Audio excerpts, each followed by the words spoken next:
Happy Monday, you guys. I hope you are ready for a great week. Over the weekend, I received my order from DIOR, so I'm really excited to try out this new formula. As you can tell by the title, I did pick up one of the new velvet eyeshadow palettes from DIOR. I always recommend if you're going to order anything from DIOR, don't even bother with Sephora unless there is a discount, because when you order from DIOR, you get it really beautifully packaged. It's really quite luxurious. One of my favorite parts of DIOR and why I keep coming back to the brand. But this past week, DIOR launched their limited edition velvet formula in their quint styles.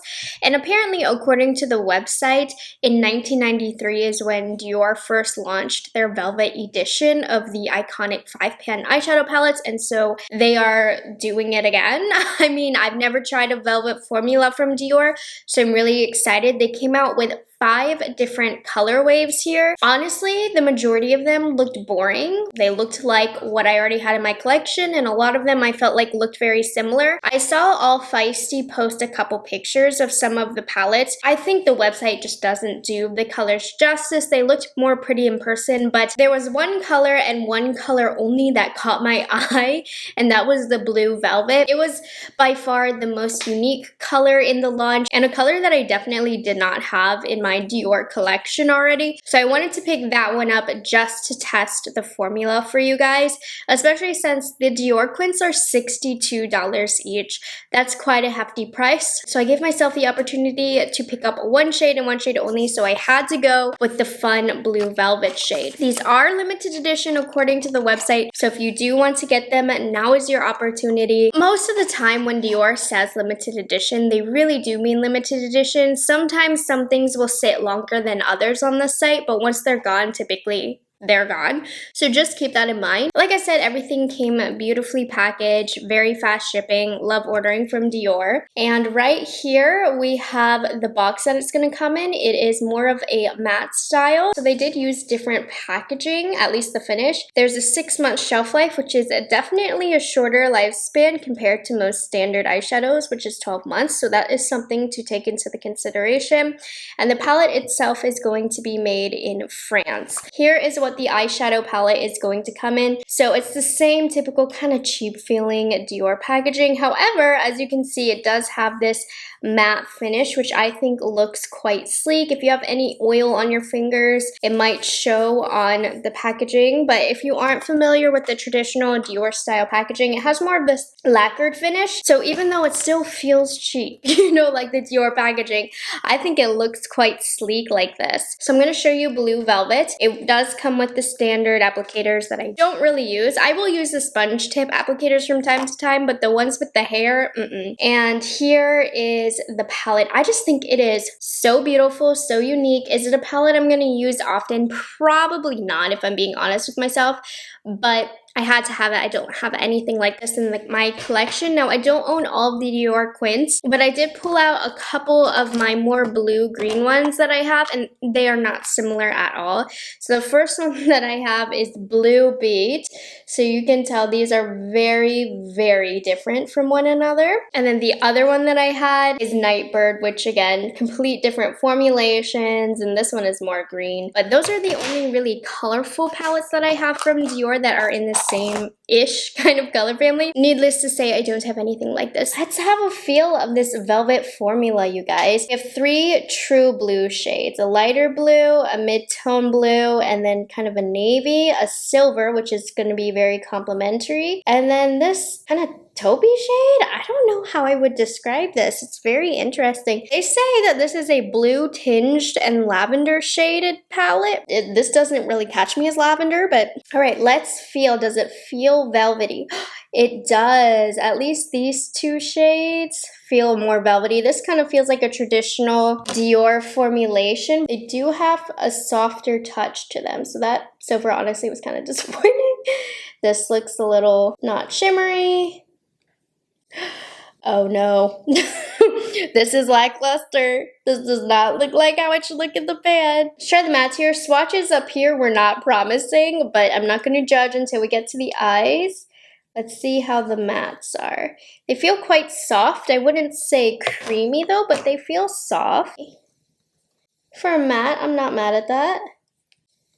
palettes seem pretty good. It's the shimmers that I'm like a little unsure about. What do you guys think? Okay, we gotta put them on the eyes. So if you're unfamiliar with my past experience with Dior, it's either you love them or you hate them. They had some of the most disappointing eyeshadow palettes for me in 2021, but they also had some of my favorites. So why do I continue to essentially kind of waste my money? It's because I review things for you. That's the only reason why. I'm the one that takes the hit for you guys to tell you which ones are worth it or not, because they're either really, really good or really, really bad. Otherwise, if I was not a YouTuber, I would definitely be waiting for the reviews until I ordered. Okay, I'm gonna do one eye. I did get asked, why do I do one eye before I do the other? It just gives me time to, one, create a look that is not terribly ugly so I can think about it, and two, it allows me to put my thoughts together so that I'm able to articulate better the formula. So it really helps my reviews be better and just deliver the message to you better. I'm gonna do one eye and I'll be right back. This is the look that we're going for. One thing I was excited about this palette is I knew we could get a mean navy smoky eye. Not my huge, but I'm still excited about it. I do have the Kaleidos Tone Activator Eye Primer as my base. It's one that I typically use. So the first thing I'm gonna do, I'm gonna take this Morphe Y17 brush and we're gonna go into this shimmery baby blue. So this is one that where it's actually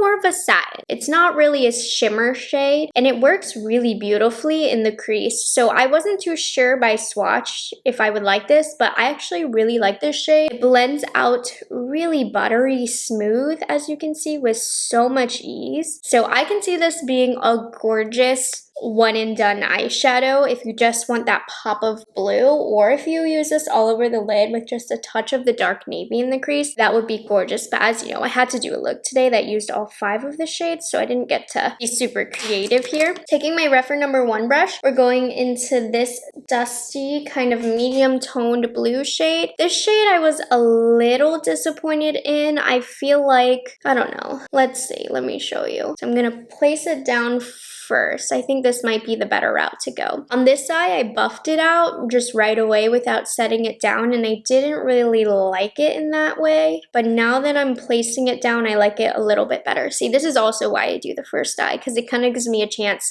to test out different techniques to make the shadow work best. So if you're gonna put this over a large surface area of the eye, definitely place it down first and then buff out the edges. On this eye, I don't know if you can see, it's a little bit patchier because like right here, there's some skin showing through. I just couldn't get it to look really seamless, but I found the trick, so I feel a little better now. I was ready to talk trash about this shade. You could argue. For a $62 palette, does that make it worth it? We're getting a little patchy actually. You see that? I don't know. Blues are typically harder to formulate. They really, really are. I don't know. If you're really over blending it and buffing it out, you might have difficulties with this shade.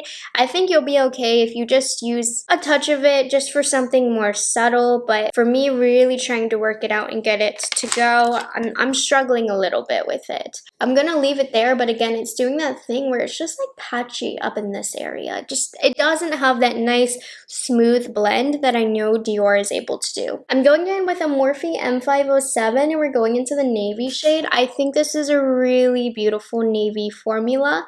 It's not the deepest navy that I've worked with. Honestly, just with my experience with Dior shades, I thought this was going to be a little bit deeper, but it blends out beautifully. It doesn't get patchy, so I think that this is a very solid navy. What would be beautiful with this palette is if you do a halo eye, put the navy in the inner and outer corner, and then have the lighter shades in the center of the eye. I wish I could have done that, but it was this lilac that threw me off that I had to put this in. Okay, the blend is decent. We were able to cover up that one shade.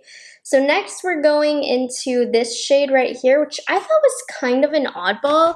I wasn't sure that I'd like it in this palette, but honestly, I really like how this looks with the navy. Now, if it were up to me and I created my dream look with this palette today, it would not include this lavender shade. Is it even lavender? I don't really know. Like, I can kind of say it's like a cooler, deeper lavender. But anyways, this is how it looks. It is quite pretty. There is no really strong shimmer in this palette, and that is where my brain got messed up, because sometimes Dior does create really shimmery shadows. For the most part, this is a pretty flat palette in terms of finish. It's more satin, not really shimmery, but I think that this shade is very pretty. It works out great. It doesn't have as much shimmer as I feel like you would think when you look in the pan, but it's a nice addition to the palette. It's a nice satin shade. And then I'm going in with this old Trish McAvoy Precision Smudge, and then we're going into this silvery shade, which is more gray than actual silver, because again, it's a satin finish, which I think a lot of you will appreciate, because satin finishes traditionally are more flattering on mature eyelids than shimmer shades would be. And this is just like what they teach you in makeup school. I'm not saying that it's wrong or right. You wear whatever you feel comfortable with, but this is pretty. I mean, it doesn't have as much pow as I was expecting. I think having at least one pow shade, I would want it to be the silver. I think that would make the look pop, but that's not the look that Dior is going for. I can definitely tell they're going for something more sophisticated despite the color. I'm going to put down my concealer. I'm using the Dior Backstage Concealer. I got this during the Sephora sale. I like it. It's a solid concealer. And then the lower lash line, I kept it pretty simple. I wanted to give this shade another chance. And again, when you apply it in a smaller capacity to where you don't need to blend it out so much, it works just fine. Like out here, pigmentation is decent. And then a little bit of the navy, which I do really like this shade. I think it's a beautiful formulation. And to finish off, we're taking the grayish satin, using that to brighten up down here. Here's the look I was able to pull together using all of the shades. I think it's really pretty. I'm gonna finish the rest of my face makeup and I'll be back and I'll show you it with everything and you'll be like, dang, that look is so pretty. Here is the final look with lashes. Honestly, it's not my cup of tea for a look. It's not the way that I probably will be wearing this. For me, I'm definitely gonna focus more on the lighter blues here and stick with the blues and not use all 5 at once. But overall, it's a solid palette. It occurred to me, like,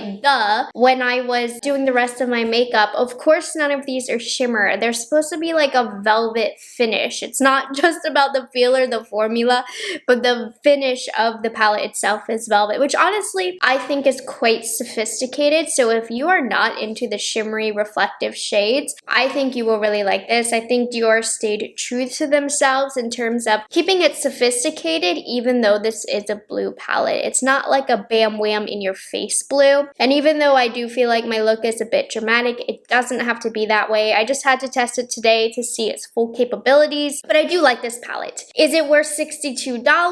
I'm gonna say probably not, only because it's $62 for a 5-pen shadow, and this shade right here was kind of patchy. It's definitely a workable palette, and I don't want to discourage you from purchasing it. If you like the color story, you enjoy the finishes, you were feeling what I was giving you here in this video, then you know what, it's not going to be a dud palette like Dior has many of. This is a decent Dior palette, but it is not perfect. Keep that in mind, but I don't dislike this palette, and I'm looking forward to continue using this and just seeing how I can wear this more so in an everyday capacity and what kind of looks I can create with that. Anyways, I hope this review was helpful for you if you were considering picking up any of this new formula. Let me know your thoughts down below. If you did pick up any of the new formula, let me know. Anyways, thank you guys so much for watching my channel, liking this video, subscribing to me, and I will catch you guys in the next one. Bye guys, have a good one.